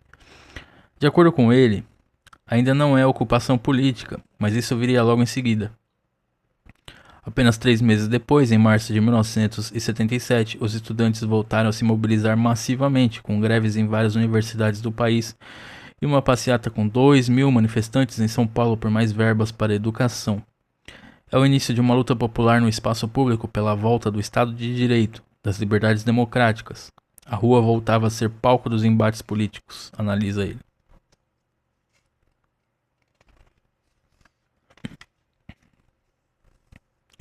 Além disso, lembra o historiador, a loucura corintiana de dezembro de 76 confrontou, de certa maneira, o conservadorismo moral do regime. A ditadura, além de pôr em marcha todo um aparato de repressão política, exercia forte patrulhamento dos costumes sobre a sociedade brasileira. E assim, né, para inglês ver, né, porque assim, foi nessa época que a pornochanchada engoliu o cinema novo, porque assim, essas coisas mais de boteco, né? Eu vou chamar assim, como assim, essa cultura de machismo tal, de tipo, do homem pela força dele e tal, ter que se impor, a virilidade, essa bobagem toda. Ela se exacerba num momento de repressão. E é por isso que daí vem todas essas neuroses, né? Neuroses que é o machismo, é você não aceitar um não de uma mulher que você vai lá e mata, é você ver um gay na rua querer matar, sabe? Tipo, é tudo pulsão de morte o tempo todo, assim, você nunca pode aceitar o diferente, você sempre tem que matar o diferente, porque você não consegue viver com o contraditório. E tudo isso é regado a muita orgia, pornografia e tal, e assim, a pornochanchada ela é parte disso, porque assim, ela meio que engoliu o cinema novo, que era um cinema de vanguarda, um cinema poético, artístico, um cinema que se pretendia denunciar as mazelas do Brasil. E enfim, foi descontinuado por uma questão que assim, o povo muitas vezes não sabe do que é melhor pra ele, sabe? É, Nesse sentido, a aparente falta de limites comportamentais sentida e usufruída pelos corintianos não deixou de ser uma espécie de resposta, mesmo que inconsciente e apolítica, a tal estado de coisas. Ir às ruas para gritar e cantar a plenos pulmões, tocar buzina do carro incessantemente, beber até não poder mais e inclusive desfilar nu pela Rua Augusta, como chegou a ser o caso de um torcedor alvinegro na noite de 5 de dezembro, constituíram-se, sem dúvida, em atos carregados de anarquia, e a anarquia causava ojeriza ao poder. Antônio Carlos Fon, o baiano que com o irmão Atom tornou-se corintiano quando chegou a São Paulo, formula outra hipótese. Para ele, a invasão corintiana ao Rio de Janeiro pode estar relacionada à ideia de descompressão pela qual passava a sociedade brasileira na época, com o início do processo de distensão da ditadura civil-militar, embora muita gente ainda viesse sendo torturada e morta pela repressão. Inclusive na fazenda do Vadi, né? Em 74 ou 75 eu não teria ido por medo. Um ano depois, as pessoas não tinham mais medo de se movimentar, de sair.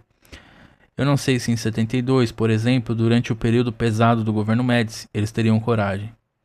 E o governo daria um jeito de, se não impedir, ao menos restringir. 1976 foi um ano em que eu realmente saí das catacumbas.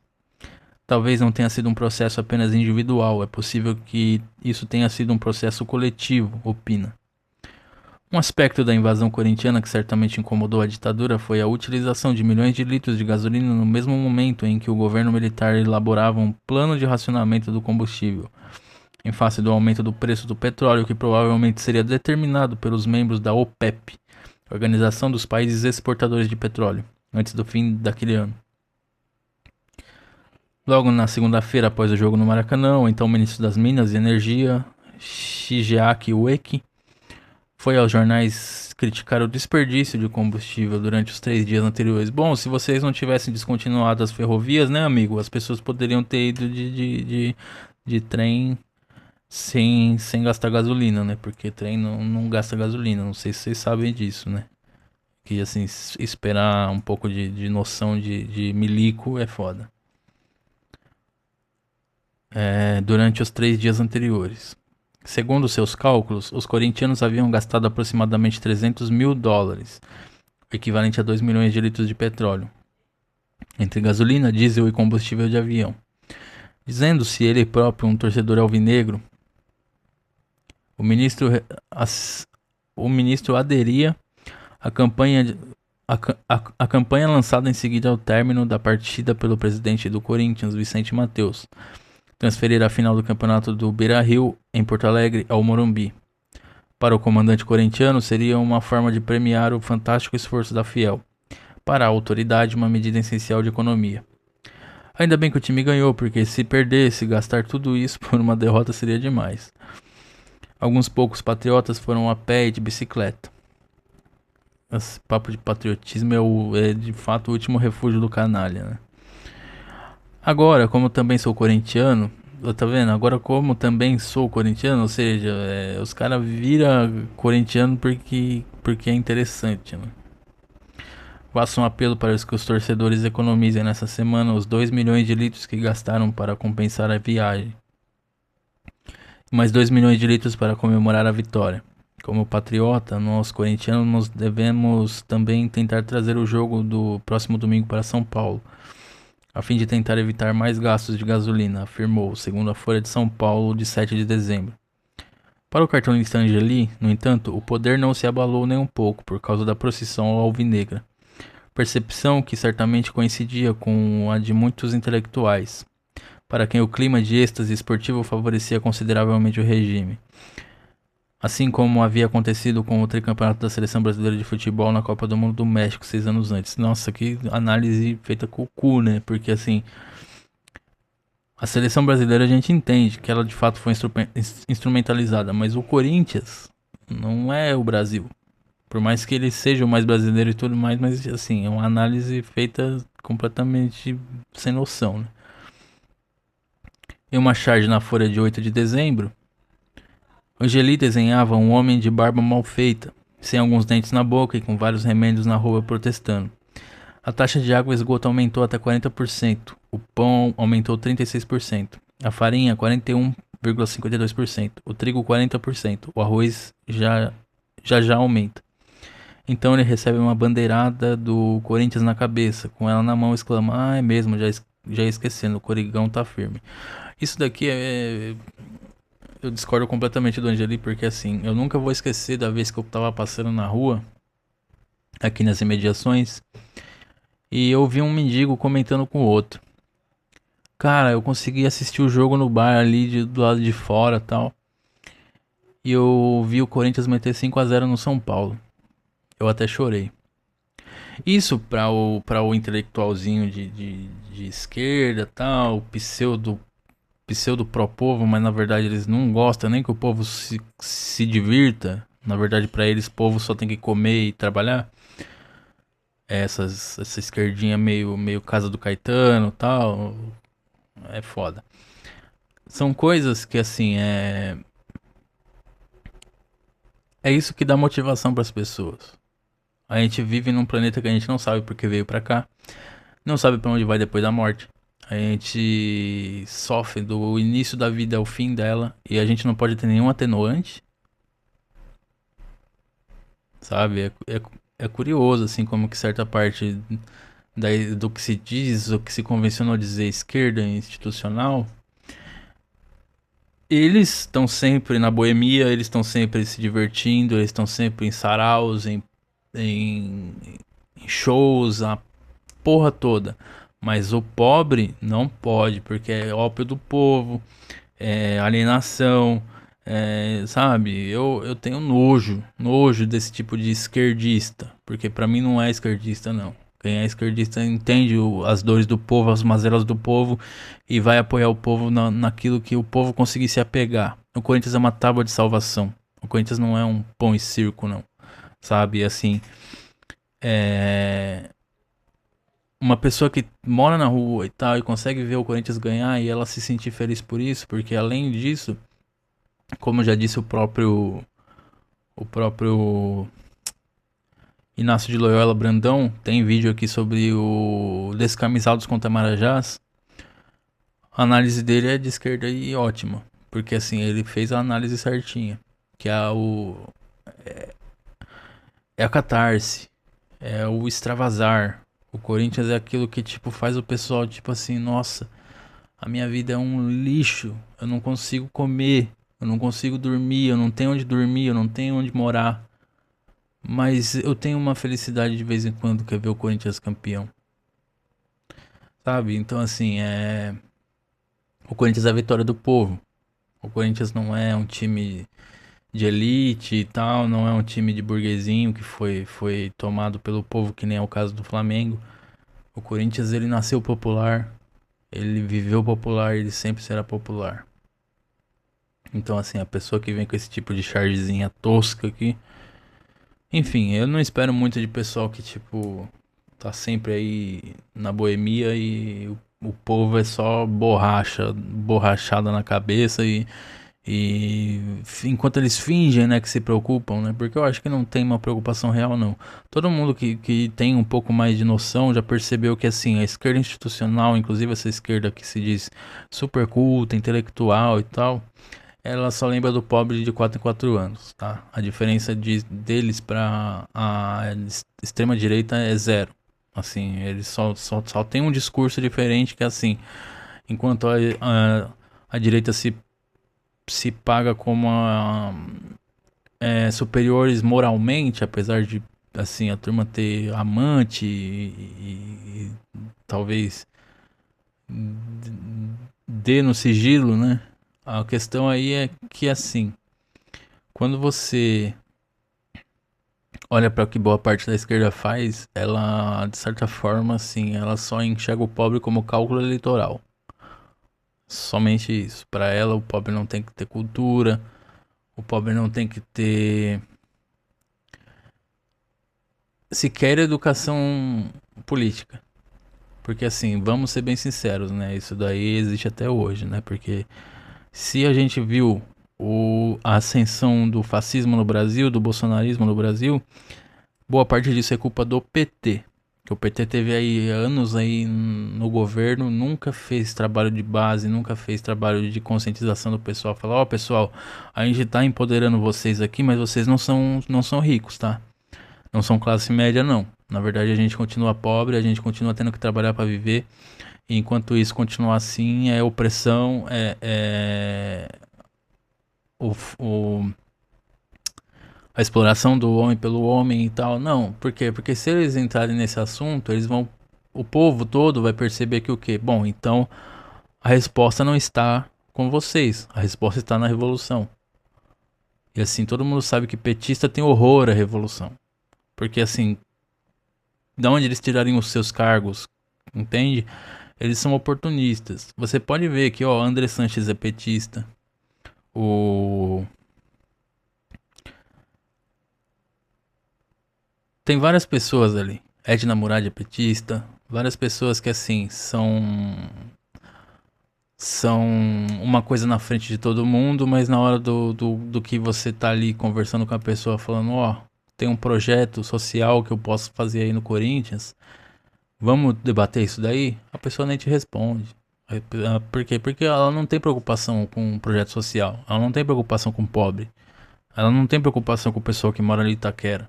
Ela não tem preocupação de trazer cultura, trazer oficinas, ela não tem preocupação. A preocupação deles é simplesmente usar pobre de 4 em 4 anos para ganhar voto. E no caso deles lá que são dentro do Corinthians de 3 em 3, usando o associado que também não tem lá muita noção do que faz, porque troca o voto dele por churrasquinho e cerveja gelada ali de graça. Que na verdade nada é de graça, né, gente? Todo mundo sabe que nada é de graça. Tudo tem um financiamento por trás, tudo tem um lobby por trás, tudo tem alguma coisa que acontece nos bastidores. De qualquer modo, muitos concordaram que a invasão corintiana, embora apolítica, havia sido a primeira grande mobilização de massa no Brasil desde 13 de dezembro de 1968, quando a ditadura promulgara o ato institucional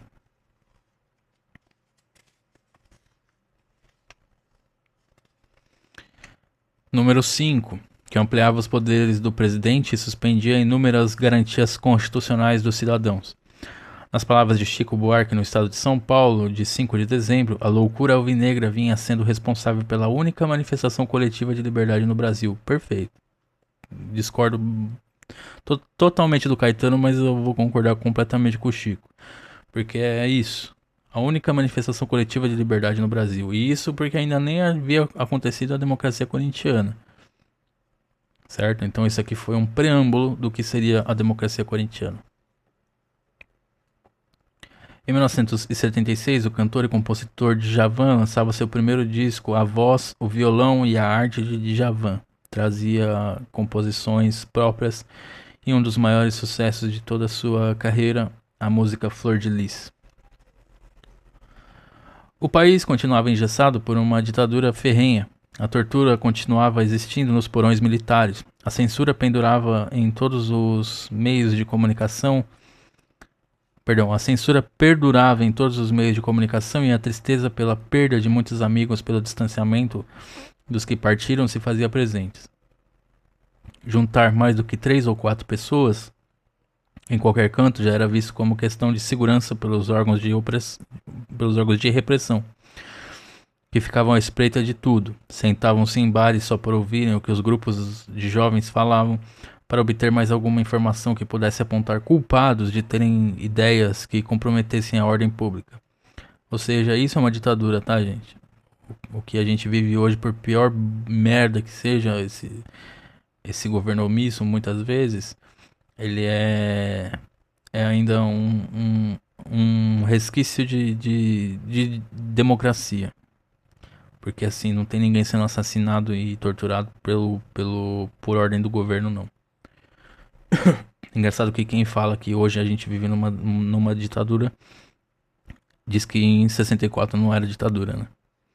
Ou seja, o ser humano ele tende à hipocrisia, né? Ele tende a ser mesquinho assim, porque assim, normalmente é porque não tá batendo água na bunda dele, né? Porque quando essas coisas começam a acontecer perto da casa dele, aí ele começa a virar um revolucionário também, né? Mas aí é meio sem valor nenhum, né? Você só consegue se simpatizar com alguém, se empatizar com alguém quando a coisa acontece com você, você na verdade é um bosta. Lembra o editor de livros José Raimundo Marinho, que num Fusca branco de 1972 também foi ao Rio de Janeiro com sua então esposa Yolanda Buzo para acompanhar o time do Coração na semifinal do Campeonato Brasileiro de 1976. Outra charge da Folha de São Paulo do cartunista Luiz G, publicado um dia antes da de Angeli, ilustrava de forma bem humorada um possível assombro de parte da esquerda brasileira com a movimentação da massa da Fiel. É isso que é curioso também, né? A esquerda não costuma mobilizar o pessoal e aí quando existe uma mobilização popular legítima, orgânica, aí eles ficam meio que assim, enciumados, né? Tipo assim, meio que, ninguém vai assim pro meu comício, né? Mas você chamou? Você mobilizou? Porque a esquerda não mobiliza ninguém. No primeiro quadro, uma liderança popular faz um discurso inflamado. Quem mobiliza as massas, senhores? Quem responde aos anseios populares? Quem?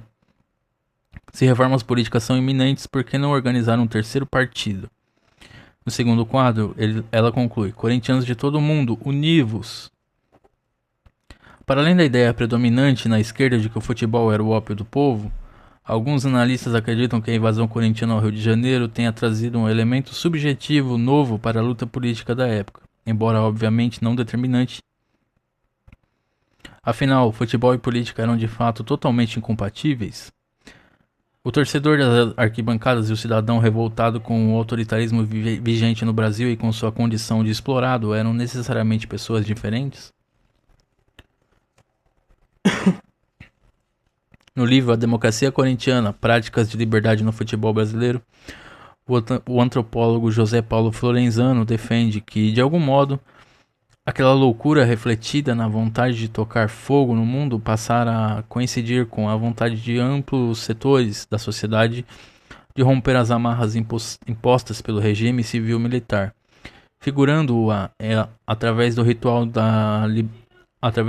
de liberdade de uma torcida que se pusera em marcha pelo país, recusar o papel de espectador passivo nos estádios de futebol e reivindicar o direito de participação ativa nos destinos de uma equipe cuja maneira de atuar, por sua vez, jogava um papel performativo na afirmação da identidade corintiana. Na opinião de Florenzano, a identificação entre jogador, torcedor e operário, incentivada e incansavelmente explorada pelo governo militar como maneira de que todos unidos se empenhassem em garantir que o Brasil fosse um país que vai para frente, o primeiro conquistando o mundo do futebol com o apoio do segundo, o terceiro produzindo e fazendo a nação crescer, passou a causar inquietação no poder quando, pouco a pouco, tempo depois, em 1978, estouraram as greves do ABC paulista.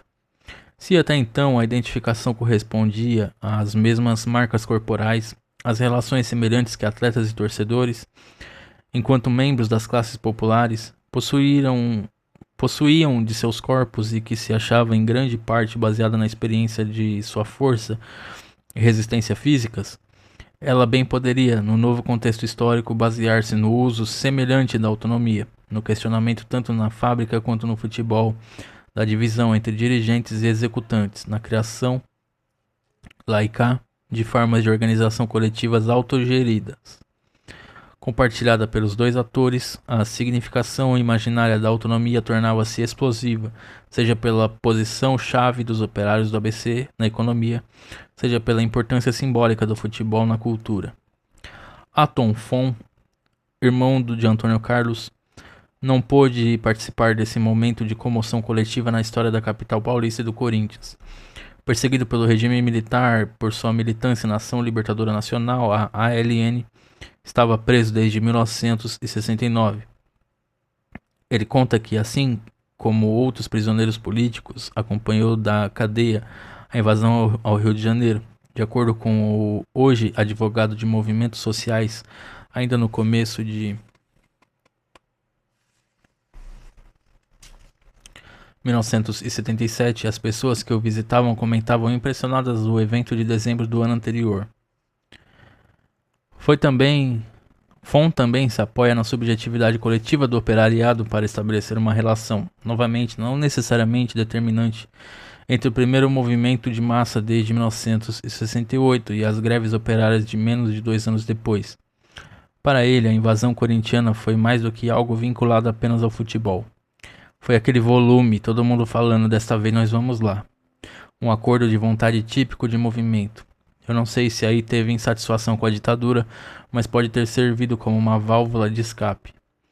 O Corinthians era o time que vinha sendo derrotado e era o time do povão. Então isso pode ter passado para a classe operária um pouco do valor de movimentação de massas. Na opinião do advogado, o fim da fila de títulos em outubro de 1977 completaria o processo, pois poderia ter demonstrado subjetivamente que a vitória era alcançável.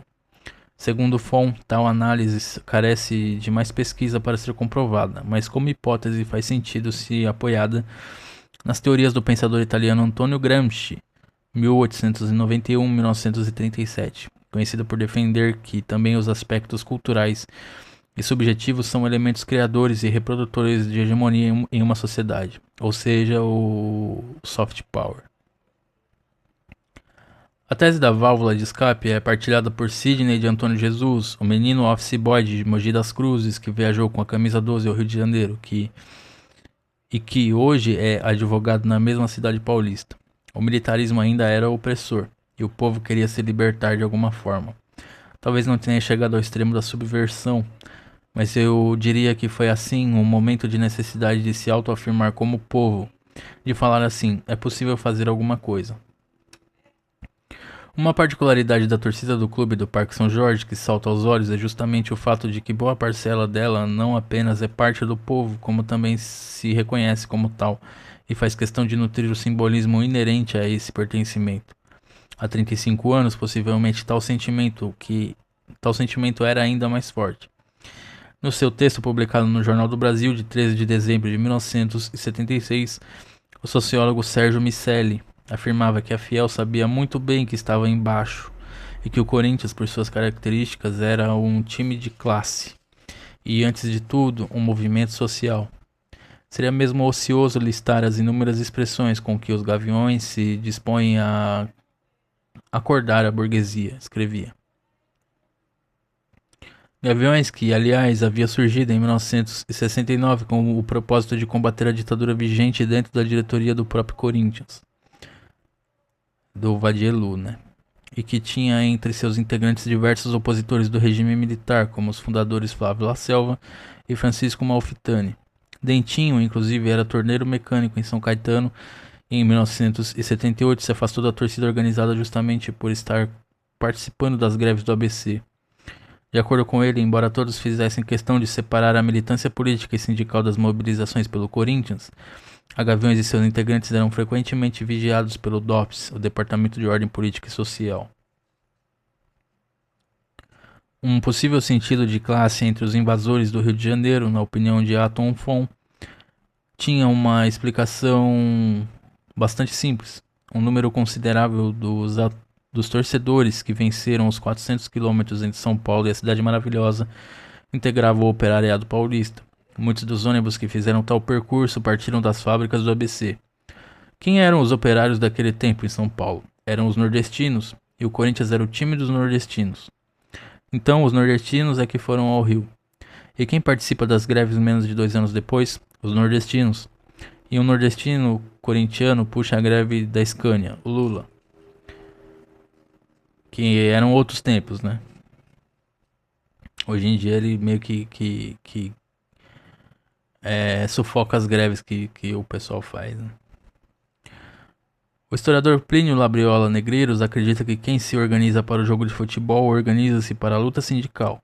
No artigo publicado na Revista de História da USP, ele lembra que inclusive muitas fábricas paulistas chegaram a ceder ônibus para que seus operários fossem ao Rio de Janeiro assistir ao jogo do Alvinegro da capital. Se por um lado tal atitude pode ser analisada como uma forma de os patrões manterem o controle sobre seus empregados, por outro, não se pode ignorar o potencial de construção de sociabilidade entre os operários durante a epopeia da invasão à Cidade Maravilhosa. Os trabalhadores presenciam uma jornada na qual a participação da torcida foi fundamental na conquista do time, escreve Negreiros. Em 16 de dezembro de 1976, uma operação executada pelos órgãos de repressão da ditadura contra uma reunião clandestina do Comitê Central do Partido Comunista do Brasil, o PCdoB, no bairro da Lapa, em São Paulo, teve como resultado o assassinato dos dirigentes Pedro Pomar, Ângelo Arroio e João Baptista Franco Drummond, e a prisão de outros 6. O episódio ficou conhecido como a Chacina da Lapa.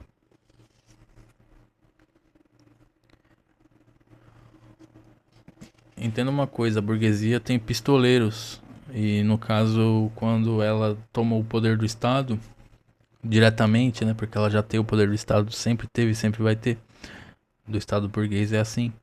Ela não precisa mais de pistoleiros e sim da polícia militar. Por isso que a polícia militarizada tem que acabar. A polícia militarizada é um resquício da ditadura, é uma instituição que foi criada em 1970 substituindo a força pública e ela vem com o intuito de justamente combater a população. Ela não vem com o intuito de prevenir crime, solucionar nada. A ideia dela é matar pobre, preto, pobre sempre. Você pode ver que a forma como eles até conduzem um criminoso branco é diferenciada. Vem aqui, doutor, por favor, por gentileza, passe aqui, por favor. E é sem algema, tá? Branco não precisa de algema porque ele não representa risco? Eu acho que sim. O povo que mais escravizou gente em toda a história do mundo, acho que representa um risco gravíssimo. Porque eles traficavam gente. Tá? Eles contrabandeavam gente. Eu acho que assim, não tem crime pior que esse. E ó que a humanidade é cheia de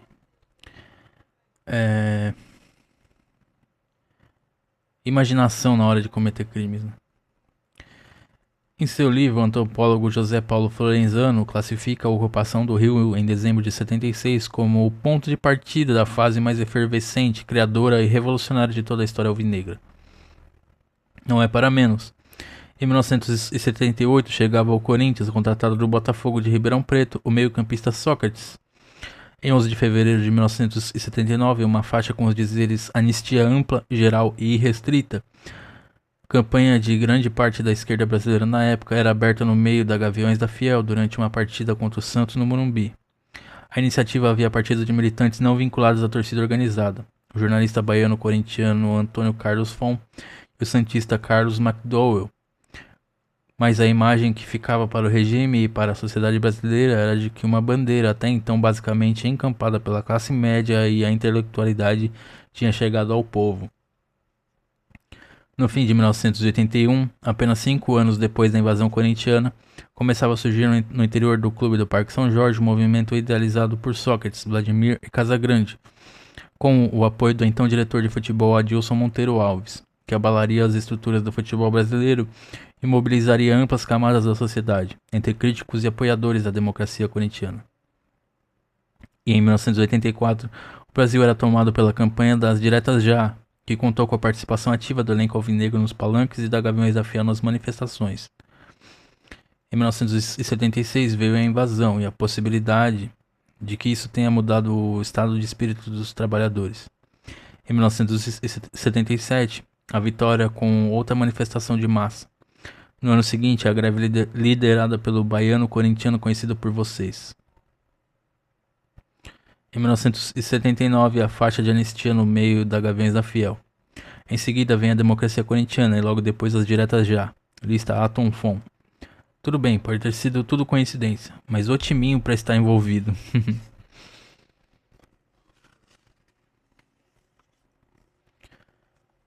Curtiu, fiel?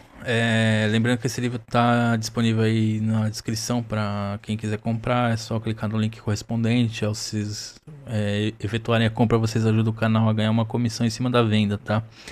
Se possível, curte esse vídeo para chegar em mais gente. Comenta esse vídeo para dizer o que você achou, o que você concorda, o que você discorda. A opinião de vocês é importante. E compartilha aí nos seus grupos, com quem você acha que vai gostar do assunto. Eu tô sempre trazendo aqui capítulos novos da história do Corinthians. E esse aqui é o último capítulo desse livro. E vou fazer uma pausa agora para comer alguma coisa, que esse capítulo aqui foi grande. Muito obrigado, pessoal, por estar aqui prestigiando o canal. É nóis e vai Corinthians.